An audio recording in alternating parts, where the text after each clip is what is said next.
When you halt economic activities, restrict landlords from collecting rents while simultaneously inflating the money supply without corresponding production, you're setting the stage for economic disarray.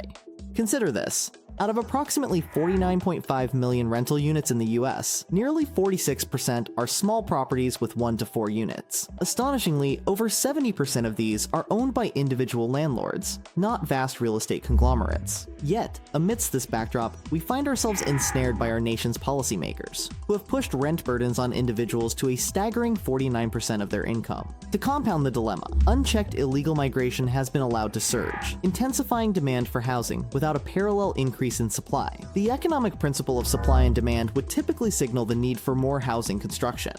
However, our policy Brain Trust opts for rent control as a solution, a strategy with a notoriously dismal track record. Let's delve into why rent control often exacerbates the very problems it aims to solve. Firstly, it stifles new construction. History shows that cities with stringent rent control laws, such as San Francisco and New York City, struggle with housing shortages. It also deteriorates housing quality. Landlords, unable to charge enough rent to cover maintenance costs, often neglect repairs and upgrades. Over time, this leads to a decline in the quality of rental housing, as seen in various European cities before deregulation. On top of that, it reduces mobility. Tenants in rent-controlled apartments are less likely to move, even when their housing needs change. This lack of turnover can lead to inefficient use of the housing stock, with large families living in small apartments and vice versa. Lastly, it creates a black market. As was the case in New York City during the 1970s, strict rent control can lead to a black market for apartments, where landlords demand under-the-table payments for rent-controlled units, negating the intended affordability. The mantra, "you made your bed, now lie in it," rings true. Except in this scenario, the policymaking brain trust has made the bed. And unfortunately, it's the citizens and small landlords who are forced to lie in it.